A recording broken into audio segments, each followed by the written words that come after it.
I lost $500,000 in one day. That was because I was pushing massive size, but I should be pushing massive size. If I didn't do that, then my 10K might have turned to 50 or whatever, because my risk tolerance is so low.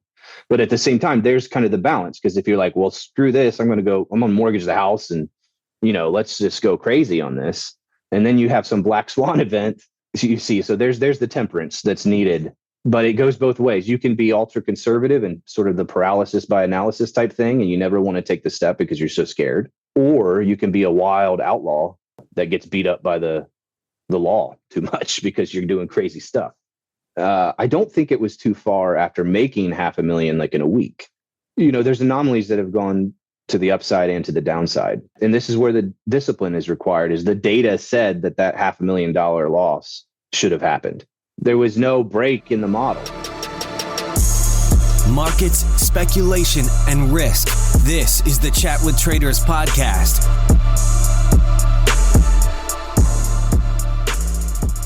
Hi, this is Ian Cox, your host. Thanks for tuning in to Chat with Traders. This is episode 291.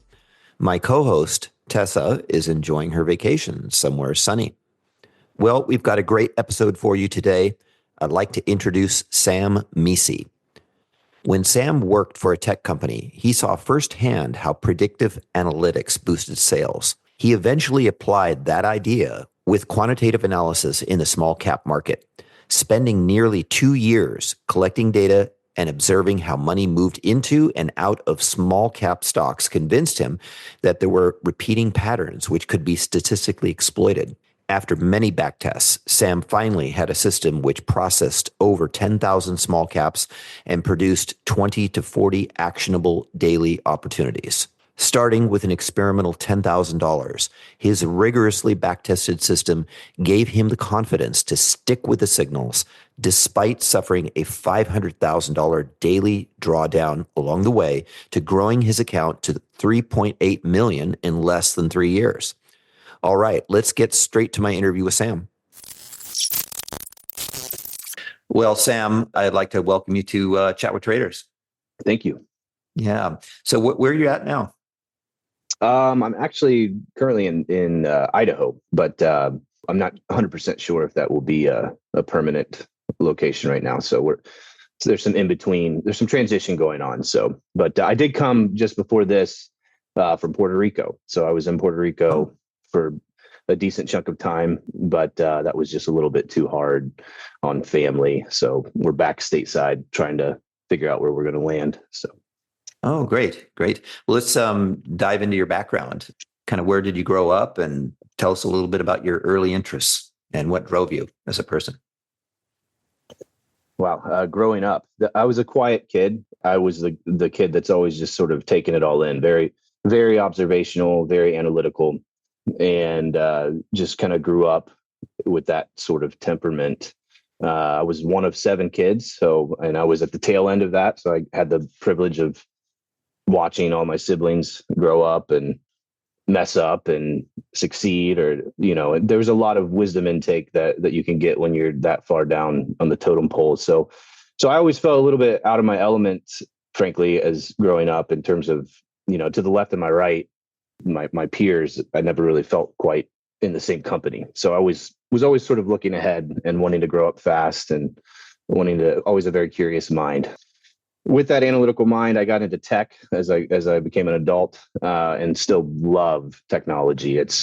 I was always the kid that loved the wizard class of characters, and technology is really the closest thing to having wizardry powers. So I love tech. I develop on the side, and I have some projects in the dark right now, but that I work on. So I really, really love that. I did, to bring it all the way up to current, I did get into enterprise tech sales for a time, and that was really enjoyable. And that's actually a sort of the launching pad into trading, because we were selling data science products that did predictive analytics.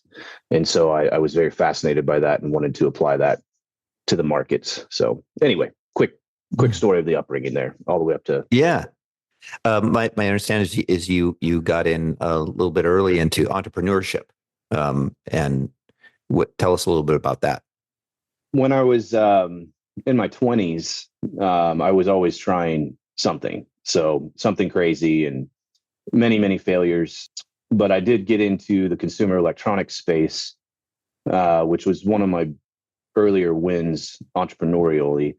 And I had a business partner at that time, and we were 50-50 partners. And that's not a wise relationship. I think somebody needs to be 51 or somebody needs to be the chief. But we did grow quite a bit, and we were basically buying and selling used electronics, iPhones, iPads, all sorts of things. And the company grew pretty fast, probably too fast. But so that was a decent entrepreneurial win in my 20s, and that didn't quite work out. And then I got into tech sales for a while, project management, and a little bit of pseudo engineering, and did that for a chunk of time. And that was very formative, and I loved it.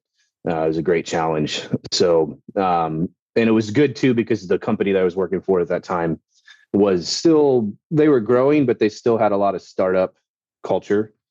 And I'm not one to do well with a lot of red tape and stuff like that and restrictions. So thankfully I was allowed a lot of latitude to do what I thought was most helpful for the company, and could still kind of satisfy the entrepreneur in me, but always trying some side hustles while I was still there. And one of those took really quite well, which was this trading journey, particularly a quantitative approach to the markets. And that was in like 2019 was when I launched the fund. Mm-hmm. So what triggered your first early interest in the financial markets? So I'm a rags to riches type story. Like, I came from nothing.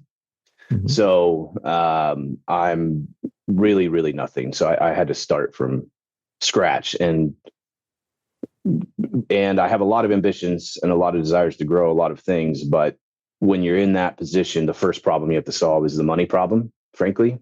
So I knew that I needed to get capital to form a cornerstone to all of these other longer horizon, longer time frame things that I'm seeking to build.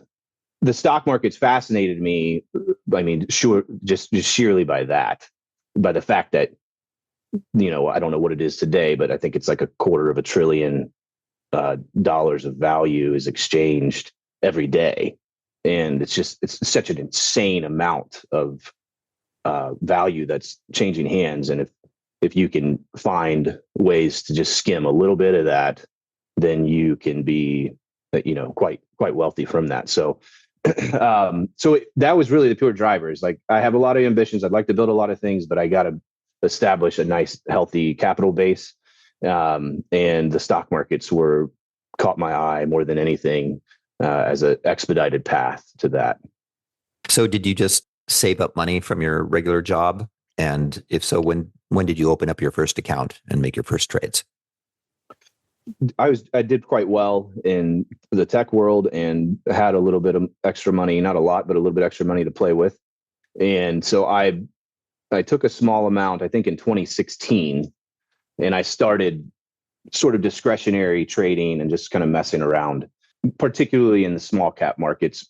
And that's just because that's where most of the volatility is. And I mean, as a trader that's looking for outsized gains, you need extreme volatility. So I targeted there, discretionary, didn't really know what in the world I was doing. Kind of paid my market tuition there, lost some money 2016, I think in 2017 as well. But it was during that time where I'm just sitting in front of screens and studying for hours and learning all of the intricacies of the markets and learning how to read tape and level 2 and, just all of the nomenclature, all the vocabulary, just basically acclimating to that world. And that was when I really started to recognize repeating, just observationally, I started to recognize these repeating patterns that were happening in at least that segment of the market. And it was so repeatable. And then tying that with the fact that I was literally selling predictive analytics, a little bit of machine learning with some of that on the back end, but I was selling products that would predict human behavior. And the markets really are just an expression of the human spirit, the collective human consciousness, you might say. Like it's just a window to see that. And human beings are very, very predictable. They do the same thing again and again and again. They're motivated by the same impulses. And so all that to say, like, as I was doing this discretionary trading, I'm seeing these patterns, I'm seeing these things that very clearly, anecdotally at least, are repeating. And that's really what where it got in my mind to the thought in my mind to try to quantify that behavior.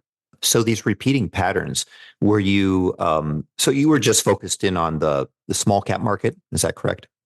I flirted a little bit with some other segments and large caps, but I needed to be where there was volatility and pretty regular volatility. Plus, I was also wanting to and then it's one of my filters for how I trade, at least, is I didn't want to go toe to toe with heavy institutional involvement. They're just well capitalized, and the brightest minds are in those worlds, and so it's hard to compete in that if you're under resourced. So I try to stay away from stocks that have heavy institutional involvement, and I also need that volatility. So and that's where small caps really showed the promise there. So what kind of repeating patterns did you see? Like what showed up? Well, that's important. If I want to disclose that, right? I'm just think about how to answer that. Well, let me just first say, there are abstracted principles to quantitative trading that are universal and aren't revealing of a specific edge. There's some debate among, I don't know why there's even a debate because it's so stupidly obvious to me, but there's some debate as to whether or not edge erosion is a thing, but it definitely is. So I'm not going to share like the exact specific edge, because then you just get piled in. And I mean, to be an edge is to not be popular, right? It's to be marked, it's to be distinguished. So I can't say exactly what that is, but I mean, I would say that any of the commonly believed patterns, I guess, or patterns that are seen in the markets, like cup and handle and double tops and reversal patterns or whatever. Like there are a lot of things that are already recognized, like, and sort of standardized within the trading world. And those, I would say, those are very worthwhile. They are worthy of closer looks, I would say. Like, they're definitely worthy of going deeper and seeing if this is something that could be predicted. There could be earlier indicators that could show that this is what it's going to do after this pattern presents itself. But yeah, there's a lot of variables that I definitely consider when I'm qualifying a specific stock. But I would say that it starts with screen time, and it starts with just anecdotally, observing these patterns reoccurring again and again. And then from there, get an idea and then try to quantify it. And how did you go about the process of quantifying it and getting the data and processing it? Yeah, so I was manual. So and I think that's still common. I did look at some sources, and I couldn't quite find like clean enough data. So there were too many anomalies, and I was struggling to reconcile it with. There was just, so I manually pulled it, and I actually just used Thinkorswim's on-demand features to look back at historical data, which is a really, really valuable tool. And I just manually recorded all of the data, thousands of rows in spreadsheets, and just mined it, just swinging the axe. So, I mean, I could code, but I didn't find that super useful at the time. So were you kind of learning about statistics on the fly, or did you have a background in that?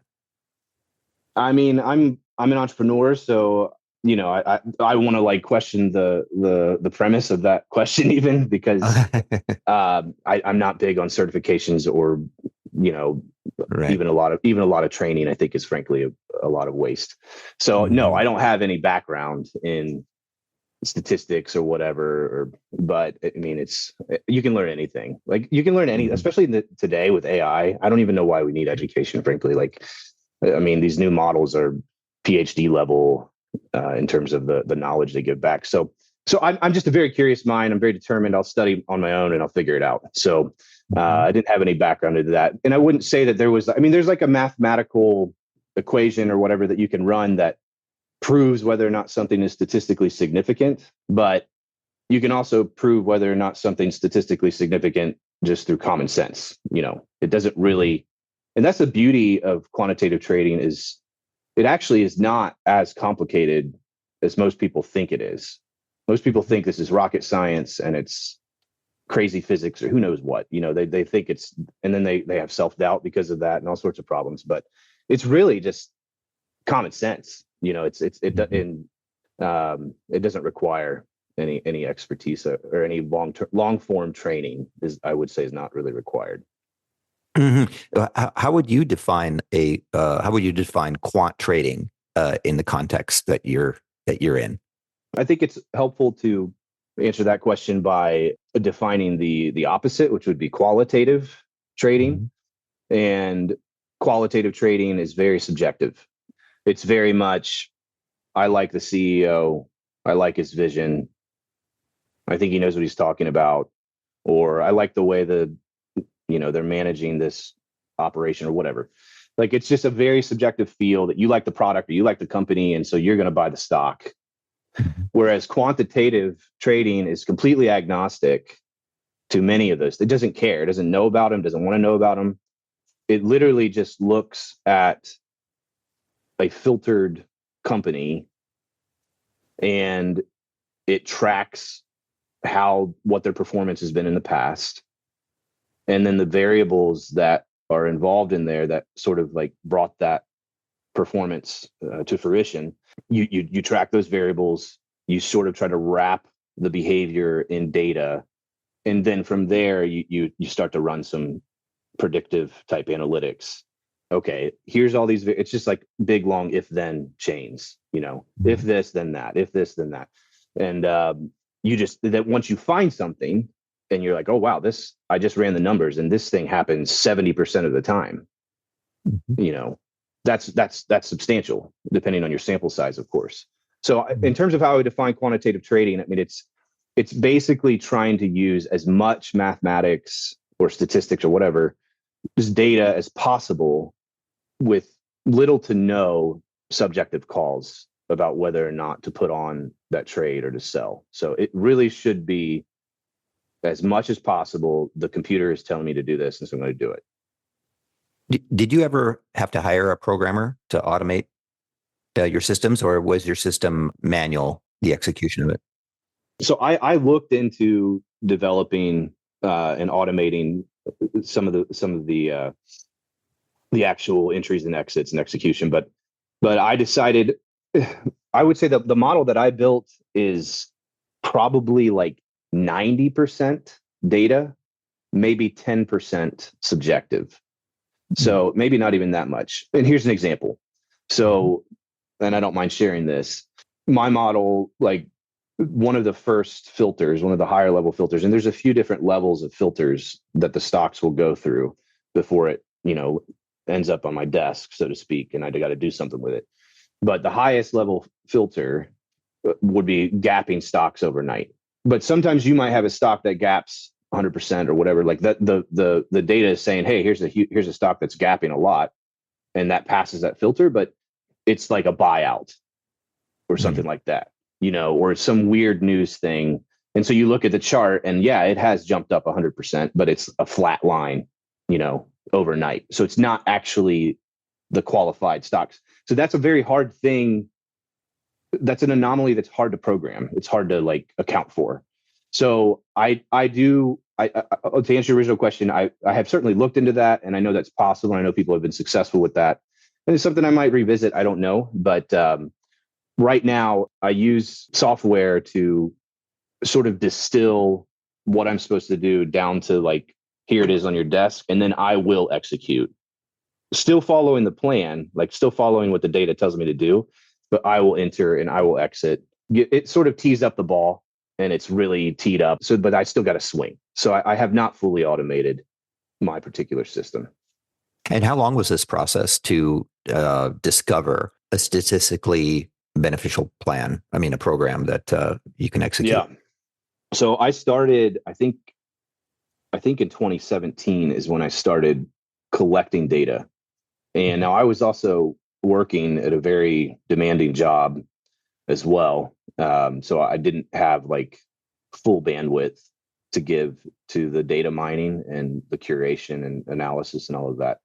So I think it took like maybe, it was probably like 1.5 to 2 years during that time to build. And that's the really hard thing about, this is probably where most quantitative traders fail, is it's like you're approaching a mountain that promises gold, but there's nothing on the outside. You can't go up and grab it. You have to have like this crazy delusional self-belief that I'm going to keep digging into this thing to get some value, and it almost has to be delusional, because you're going against quantitative trading. Proves most, I don't know what it's taught now, but my understanding is efficient market theory is still kind of common doctrine in economics, and quantitative trading completely proves it wrong. Like, it actually flips it on its head. So you got to be delusional. But the challenge is, once you start digging, you might dig 100 feet in and you got this great idea and the data says, nope, it's not true. There's nothing here. So it feels like you wasted so much time just eliminating that as an idea.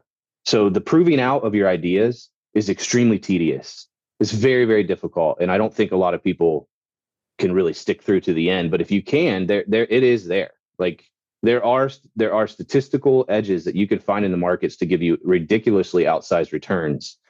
It just takes a ton of work to actually do that plowing through to get to the diamond. So yeah, I mean, it probably took me 1.5, 2 years to build the model. And then once I found it, I was like, this is really crazy if this is true.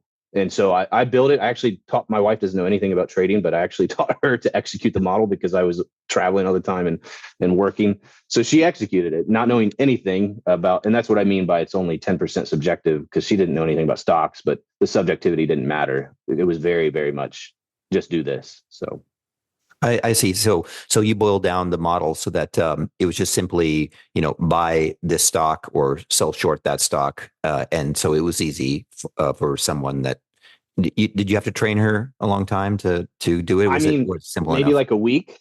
So I built the model and I showed her when it will tell her to execute. And this is exactly what you do. And I mean, it was really, and again, she could follow that very well. And it wasn't demanding on her time. She had free time to be able to do it. Do you feel that your entrepreneurial mindset helped you stick through the process? Because that's a long time, because you didn't necessarily know when you would find something statistically relevant, right? I mean, yeah, you could keep going for who knows how long. Well, yes. So here's what I approach this, and this is why I preach self-confidence so much on this. I approached it with some certainties in my head. I was very certain that I was seeing things that kept happening, like very, very certain. And I was very certain that human beings were the cause of it, because the markets are just an expression of that. And I was certain that if you get the right variables and you get the right data that's sort of like strings attached to the masses, you might say, and if you can figure out what those strings are, then you can measure it. So you can use those strings, those sort of levers that are stuck in society and behavioral economics type stuff. You can use those to measure the behavior and then predict it relatively decent. You can predict the future. I mean, quantitative trading is predicting the future. That's really what it is.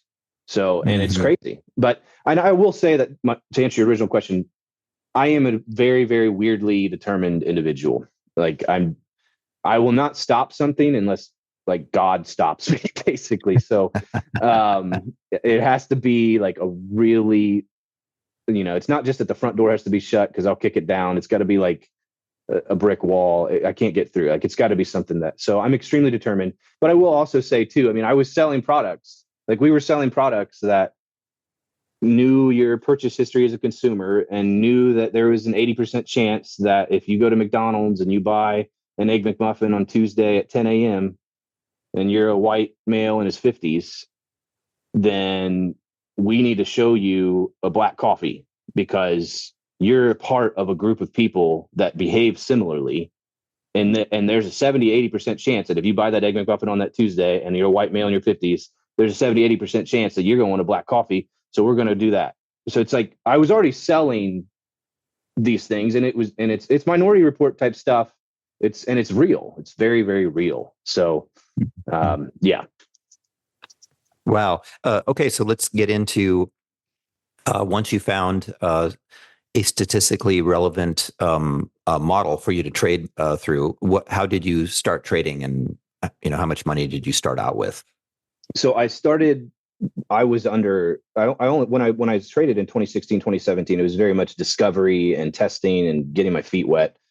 And so it was like I didn't even put enough to be over the pattern day trader rule back then. So it was a different broker at that time. But then when I was serious about it, I switched to a larger broker, and they to get over the pattern day trader rule and start executing this model. And so I think I put like 35,000 or something like that in an account, but I only risked 10. So I exposed 10K to risk. And that was at the end of 2019. And then I had my wife start executing it. And so in 2020, it grew, I think, like 800%. It went from $10,000 to like 86,000 or something like that in 2019. So, which was ridiculous returns. Wow. And so then after from 10K to 86 or whatever it was, in 2019, we kept that same 86K on. We didn't withdraw anything. And then 2020 came, which was something that I don't think will ever happen in our lives, probably, with COVID, and sports betting was dropped. It was shut down. Everybody's got stimmy check. There was so much money in the system. It's insane. So all of that money in the system sort of just gave fuel to the model. Like it basically just, the model was working, and now it's been supercharged, like a turbocharge, and all of this juice is flowing. So just curious. So in the first year that you had that incredible return, what exactly were you were trading? You were just trading these small caps? Small caps, yeah. Long, short, or? It was short. I could say it was short. Yeah. So it was, I was short selling moves that were, you might consider parabolic. So looking for hyper extensions, basically, is what it was. Okay. Wow. And how many trades did you do that year, if you can remember? I think it was like 400 round trip. Oh, okay. Yeah. Something like that, qualified and was executed somewhere around there. So it was, and I had built the data that was collected was from 2018, 2017, and a little bit of 2016 was my sample size, which was decent. Like it was a decent sample size. So, but yeah, I think it was around like 400 trades, but I think it like doubled at least in 2020 because that 86K went to like 2.2 million. Wow. So, so you're finding things to short one or two stocks every day almost, right? I mean, how long are you holding them for? This particular model is only intraday. So I don't have to swing any trades. So, which is nice because this is a very scary thing. It's a very scary thing, especially if you're short selling, to hold overnight. And there was one recently, I can't remember the ticker, but just went bonkers overnight. I feel really bad for people that are stuck in that. So that's nice on the heart. But yeah. Did you have to deal with borrow fees if you're trading intraday? Yes. And locate fees? Definitely give a lot of money to that. I mean, it's ridiculous how much money I've spent on locates. I don't like to think about it. Oh, okay. Right. Okay. So you had this fantastic year in 2019, and then 2020, did you take any money off the top? Because you had such a fantastic year the first year. Yes, I did. So 10K to 80, whatever it was, K in 2019, that 86K, I think it was, then grew to just over 2 million in 2020. This is the other issue too, is there are constraints, that you can't really resist. You can't go further than them. And liquidity is really the big constraint, and that's one of the things that makes quantitative trading quite challenging is, let's say you build a model and you discover an edge that says, hey, if you have a stock and if it dips at the open by 20% or something, there's an 80% chance that dip will then spike back up if it holds some sort of line, whatever. So if you did that and it says if that trigger happens, you have to buy the stock right at 10:30, I guess we'll just say. If your data is saying it has to be within that 1 minute window, or even smaller, it could be seconds that you have to enter, then that's when you got to go. So if you're trying to buy 10,000 shares, that's one thing. But if you're trying to buy 100,000 or 200,000 or 300,000 shares, well, you're going to get to a point where you are moving the market in that instance. And so you're creating something that's actually outside of everything you've back tested, which is why edge erosion exists, because you have a liquidity problem. So I had to basically cap out in 2020, and we did take some of those earnings, and we went to Puerto Rico too. There's tax benefits there, as I'm sure you know, for finance. We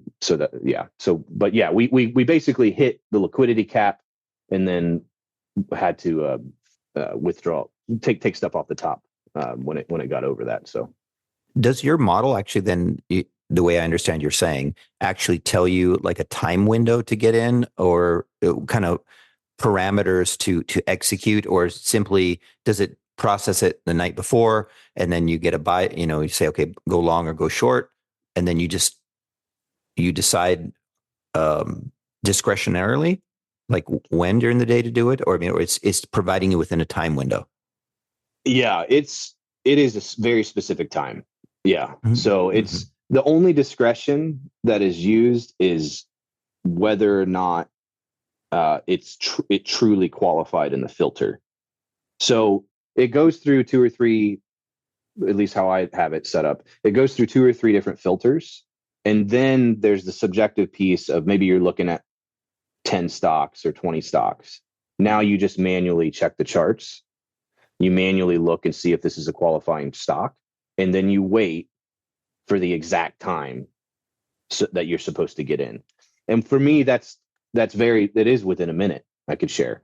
So I've got to make sure that my size isn't too big that I'm going to, screw up my entry or my exit.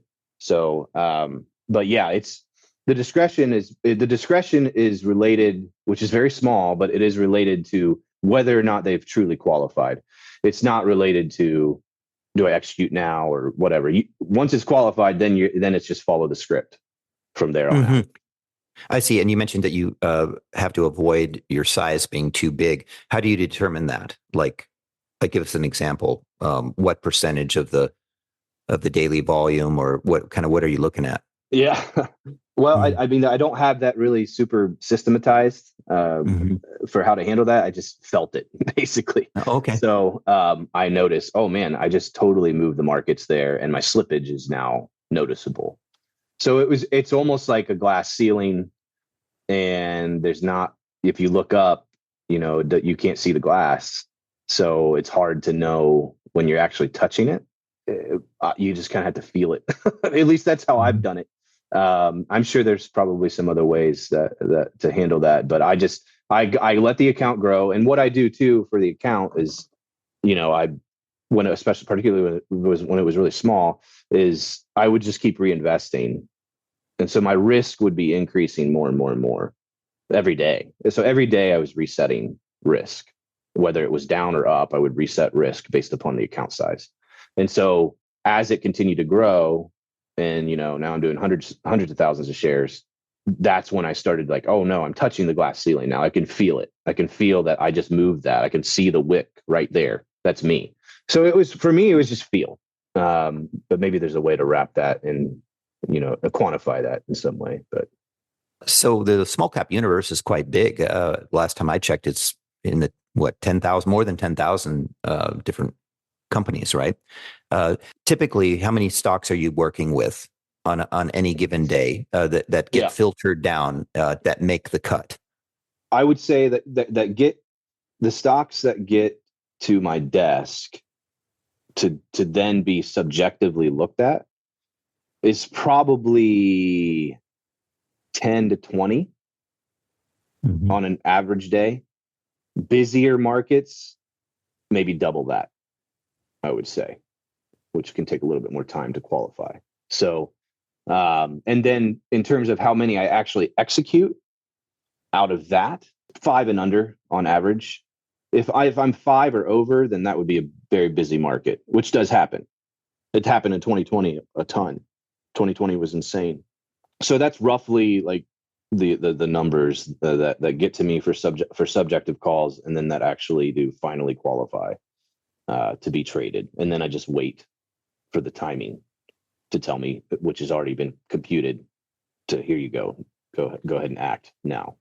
So I say, so do you use stops or do you manually exit? I do use hard stops, and then I do manually exit as well. So, and even the hard stops too. That's the thing that makes me scared about giving everything to an algo. Is I've watched with my own eyes stops be set, and then they just don't trigger. And that's especially if you're trading a model that's short selling, terrifying, because there's no end. I mean, you can owe money in short sell, like you can lose a lot. So if it doesn't trigger, then I'm that's super dangerous, and I've watched that happen. So, but I'll have a hard stop, and I definitely recommend hard stops, and the data should tell you where that is. So set your hard stops, but still watch it, make sure it goes through. But if I don't need to do a hard stop and it's a winning trade or whatever, then I'll actually just execute that.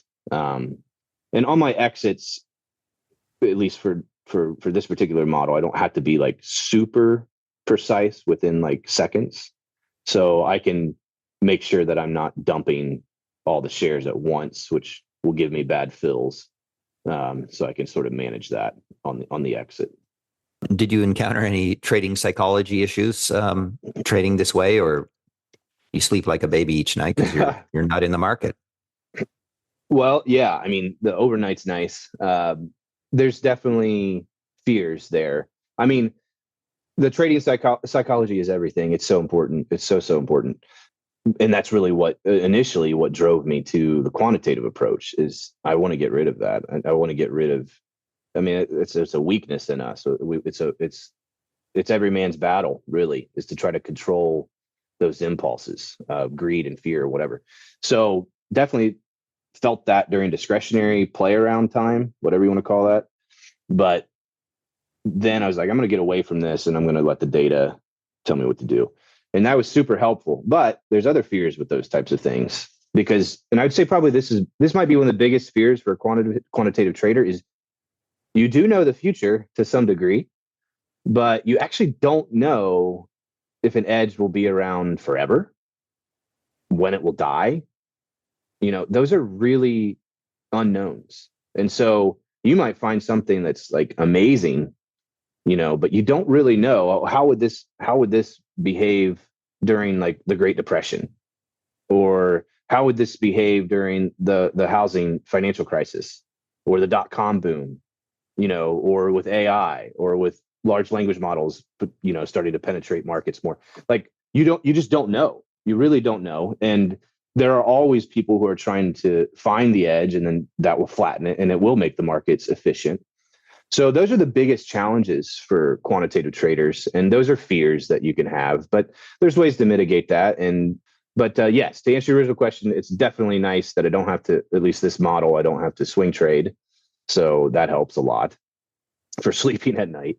And it also helps a lot for the crazy discretionary traders that I don't even know how they exist. Like it's just so stressful. I mean, the scalpers and those types, those are very, very stressful positions. How did your model perform in the years afterwards when we had a market regime change and, markets started to go down and liquidity started to dry up, at least in the small caps? Yeah. How did your model fare then? And did you have to make adjustments?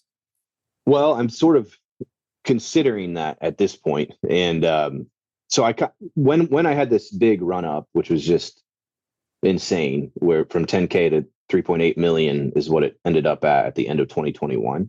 And then I moved to Puerto Rico and met like amazing people there, incredible, just massive life changes in really, really good ways and really, really, challenging ways just because it was all new at the same time. So, but after I had that big run up, I sort of pivoted and I went hard into learning game development and pursuing some AI projects as well.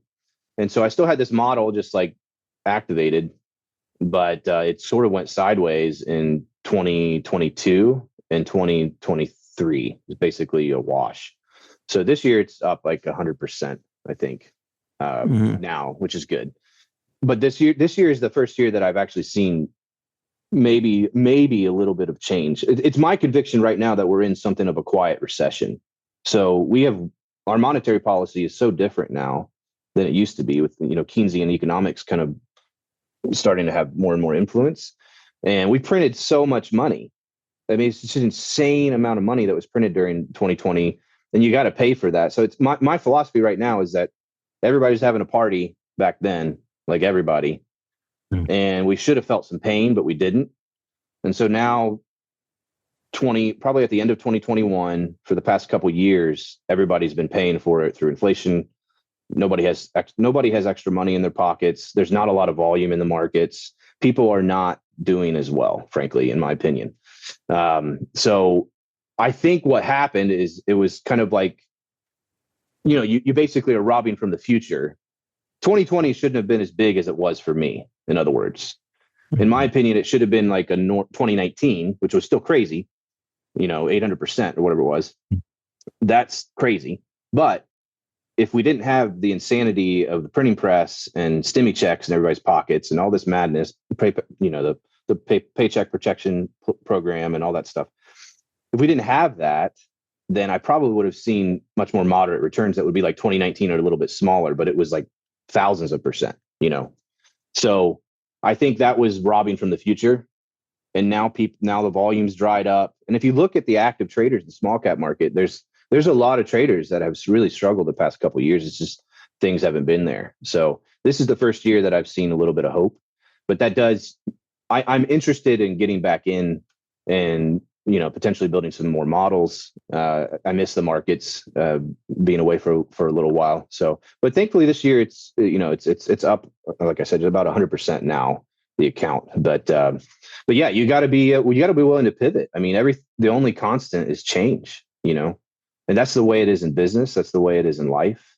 That's the way it is everywhere. So you got to be willing to pivot. You got to be willing to polish. But I still have the exact same model activated. My hunch is that, like I said, if the economy starts picking up and people start finding themselves with some extra cash in their pockets, then you're going to see a lot more volume. And I think that spirit will return and the behavior will return with it, which is a behavior that can be predicted. So you mentioned that the small cap market underwent a tough time there, and people weren't doing so well. But how is it that the regular stock market now is hitting all-time highs? Do you see a great disconnect between what's going on in the broad big market and what goes on in the small cap market, and how much of a link there is between the two? Yeah, I mean, I have ideas, but it's weird. Like, it's really a bizarre difference. And here, my gut thought on that is that large cap markets, mutual funds and institutional stuff and all this stuff, I think they probably live behind a different gate than a lot of people that participate in small cap markets. Small cap markets is much more retail. It's much more Robinhood type traders, or, it's kind of your average, maybe middle class or upper middle class, or even lower, I guess, wanting to get involved in the markets. So, and the sad reality is that group of people has been suffering. Like, they're the ones that are not having extra money in their pockets. And but the ones that are behind those, the different gate, the institutions and the big tech players, the big names in the markets, like they're doing crazy well. They're doing very, very well. So, and that's the thing. Like I held real estate during this time, and that was a wonderful place to put money. I mean, the cost of food and cost of everything is going up, but the fact that I had it in this pretty expensive house and nearly doubled, like basically made $1 million again from a house.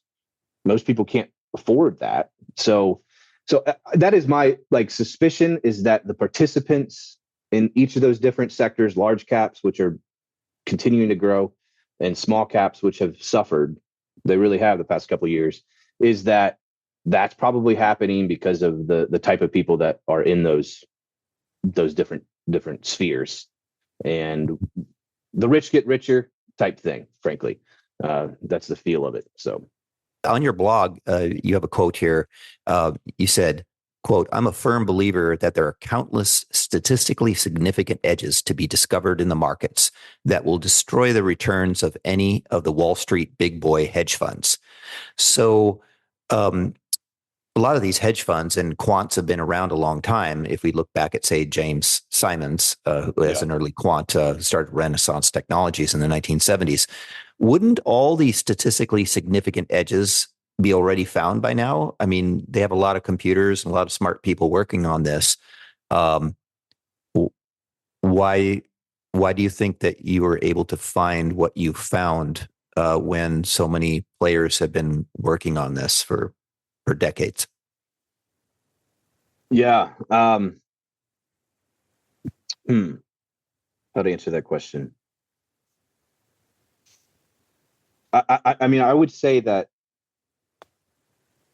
So the conviction that I think that there are edges that exist is that could still be found.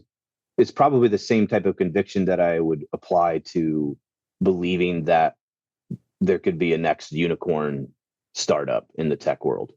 So, there's the brightest minds are in Silicon Valley, for example, and they're to get out of finance for a moment.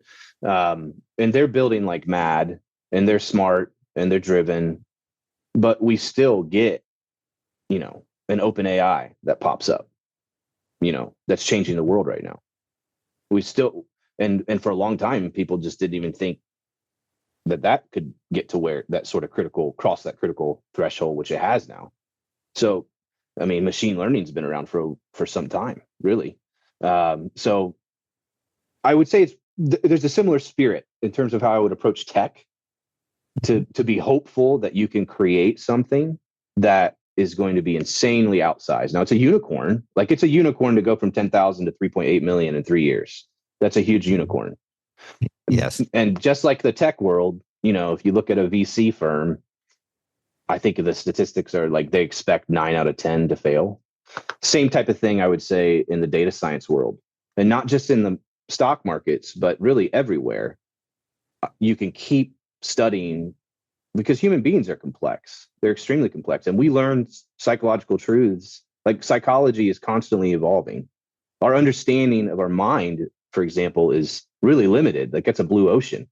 We don't really understand a lot about the psyche of human beings. There's a lot to discover there. So I would just say that it's a very similar approach to tech that I would have to data science in the markets. And that gives me a strong conviction to say, no, don't quit, work at it. Yes, there are Harvard grads and whatever. There's the Ivy League guys that are at hedge funds now, and they're searching everything, but they get it wrong, just like they get it wrong in tech. I mean, they have huge misses. Like, there are tech titans that hugely miss big time.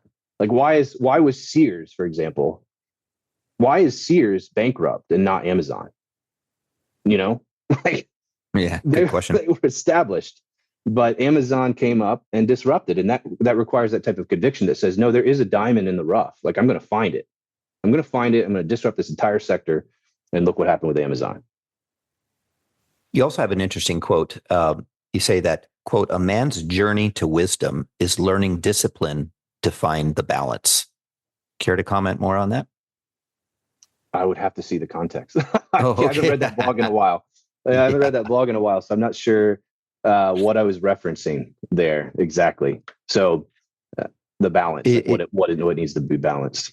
Balance as in possibly knowing when to curtail your greed and knowing when to step up to the plate, not being too shy to put on a position, being stuck in fear and not getting too greedy. That's Yeah. I think so. I mean, I think we're all prone to, maybe not all of us, some of us might have more temperate demeanors, but um, you waste a lot of energy if you go up and then all the way back down. Like if you're trying to go on a linear line from left to right, whatever, the shortest distance is a straight path, right? So if you are approaching something, you want to get to that end point, but the way that you get there is by shooting way up and then shooting way below, and then you're just this big wave with high range. Then you're wasting energy, you're wasting your time, you're wasting resources, and you're never going to get to true understanding or wisdom or whatever the end point is. So yeah, I mean, that might be more personal for me than it is for others, because I definitely can be a bit manic about things and get super excited and want to conquer the world. But that's also served me well to break down walls that everybody said I can't break down. But I've also paid the price. I have definitely gone through a lot of pain and suffering trying to discover that, and I'm finding more and more, that there's great wisdom in constraining yourself and balancing those things and not letting these wild exaggerations to the left or the right knock you off your path. So, yeah. Did you discover any of this as an entrepreneur, or was this all done strictly through trading? Oh, definitely both. Yeah, definitely both. Yeah, I mean, it's just like, it's one of those things where it's, if you're a wild weed that shoots out of the ground, you're going to be the first to get whacked by the weed whacker. You're going to be the first to get hit. And that's the only way that you can learn to go back, is to get cut, like to get burned out. So I think I was listening to NVIDIA's CEO the other day, and he was wishing suffering upon the young audience. I don't know if he was at Stanford or where he was, but he was giving a talk and he was just saying, you need to learn to welcome suffering. Basically, you need to learn to welcome that pain, because you've got sort of wild shoots coming out of you that are messing things up. And whether you like it or not, suffering will help burn those. It will help temper you. It'll help make you stronger. It will help allow you to endure more, because you need that. I mean, to bring it back to trading, like you should put on more size, for example, if you've got an edge that works. But when you're talking about, like when I was trading, my biggest loss was $500,000 in one day. Oh, wow. I lost $500,000 in one day. And that was because I was pushing massive size, but I should be pushing massive size. If I didn't do that, then my 10K might have turned to 50 or whatever, because my risk tolerance is so low. But at the same time, there's kind of the balance, because if you're like, well, screw this, I'm going to mortgage the house and, let's just go crazy on this. And then you have some black swan event. You see, so there's the temperance that's needed. But it goes both ways. You can be ultra conservative and sort of the paralysis by analysis type thing, and you never want to take the step because you're so scared. Or you can be a wild outlaw, that gets beat up by the law too much because you're doing crazy stuff. So how did you feel after you had that $500,000 loss in one day? Did you modify anything after that? Or were you confident enough in your approach that you figured, well, sometimes those things happen? I cried, but it hurt. It definitely hurt. But I don't think it was too far after making $500,000, like in a week. There's anomalies that have gone to the upside and to the downside, but and this is where the discipline is required, is the data said that $500,000 loss should have happened. So there was no break in the model. So it's like, this is it. And that's the thing too, is it depends on your type of model too that you build. I mean, if you think of like a casino, the house is always going to win in a casino, always. But the games that they allow people to play have different risk structures. If they have somebody come in and pull in slots, they're probably going to lose 90% of the time and win 10% of the time or whatever. And so it's going to be this big win with lots of small losses. Whereas like maybe I don't gamble. I think gambling is really stupid, but I'm sure there's other things, maybe blackjack or something else that's more of the win rate is for the house is not as high, but the loss when the house does lose is not as big. Right. So for my particular model, it was one of those cases where when I lost that $500,000 in a day was, oh man, the slot machines all just happened to win the jackpot today against me. You see what I'm saying? So it's like, yeah. But they are meant to win the jackpot at some time. It just happened to be a black swan. It just happened that 10 people won the jackpot today instead of just one.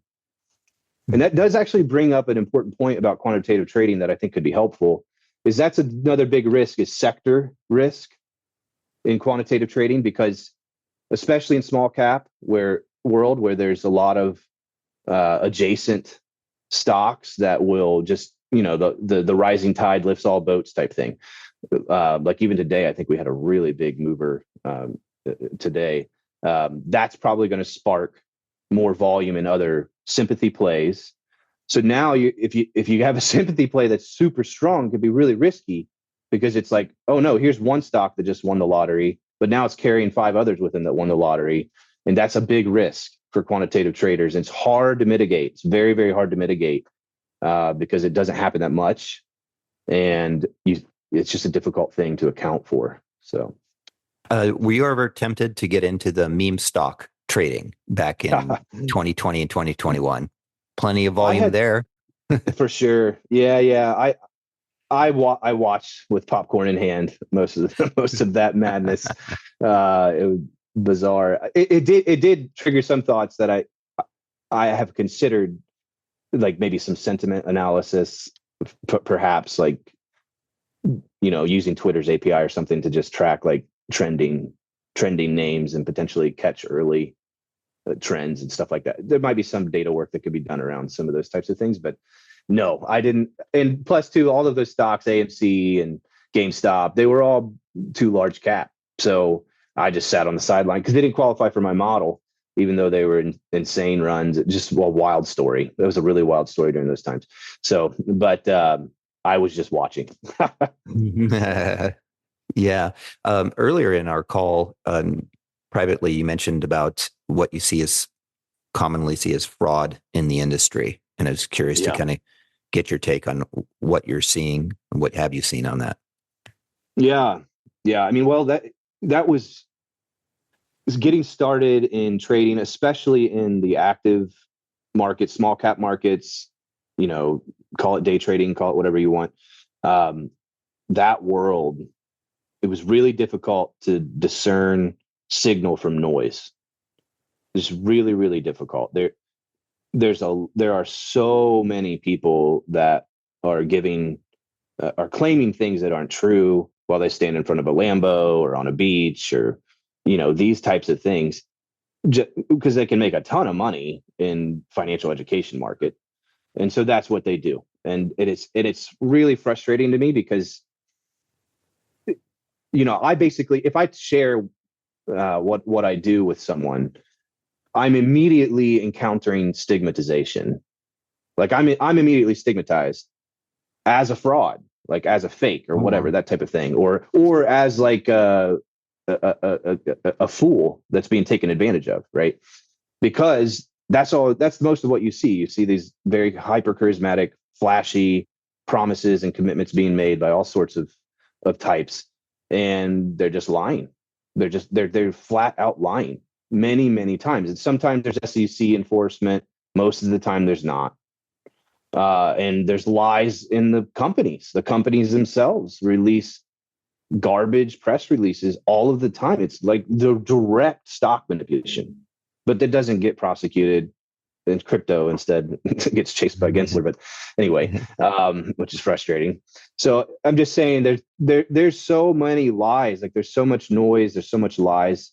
And I think it's very, very important that people, this is actually one of the big reasons that I'm wanting to start to share my story, because I'm typically pretty private, but I think it's a worthy story to tell and to give hope, is I want to be a signal voice that cuts down all the fraud. It makes me sick that people are getting burned again and again and again by these liars that have hot stock tips that are just completely bogus. So couldn't some say that you had a fantastic return there over a couple of years, and maybe these other people who are frauds, but the public doesn't know about it, they could say, well, look, I can get those kind of returns too. I mean, you had fantastic returns. So is it the level of returns, or what are the tip-offs that they are frauds just because they use bait like the Lamborghini to promote their service?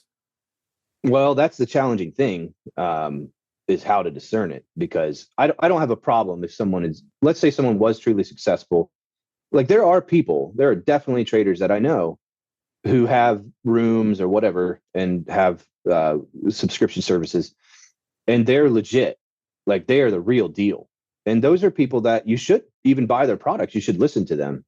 But man, they're like probably 10% or less, in my opinion. The difficult thing there is, how do you discern? And yeah, you could still have a charismatic person that's like, I did really do this, so I am going to promote it with a Lambo or whatever.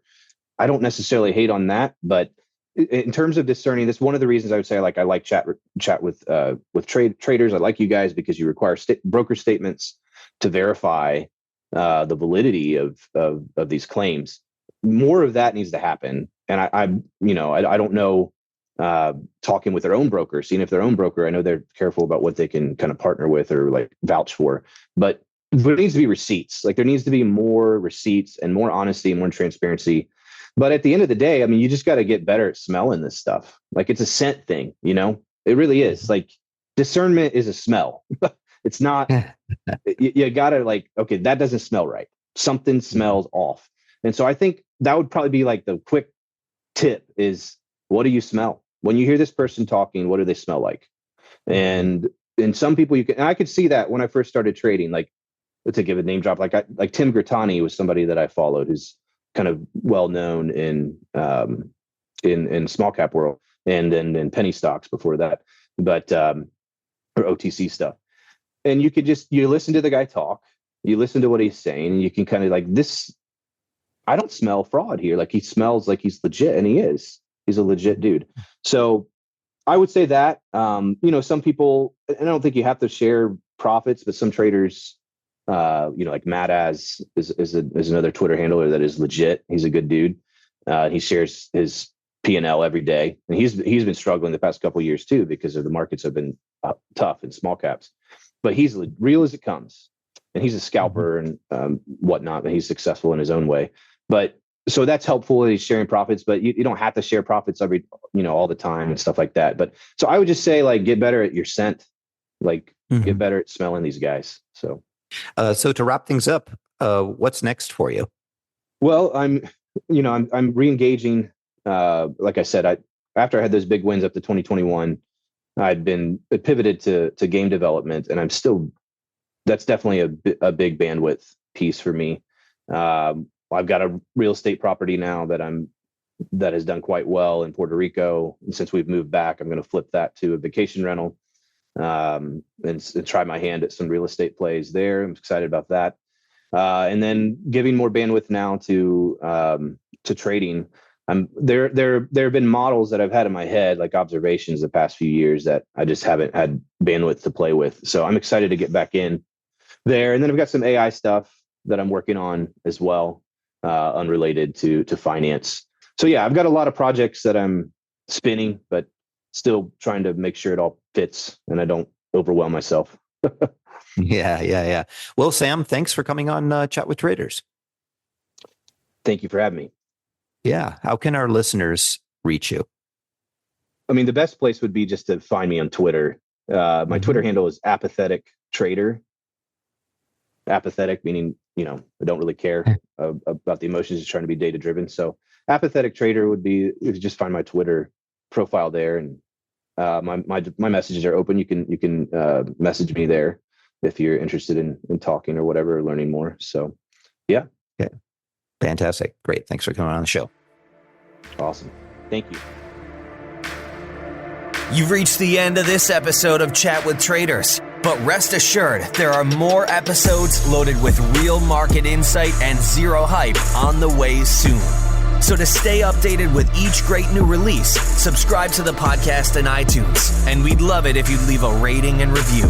We'll catch you next time on Chat with Traders.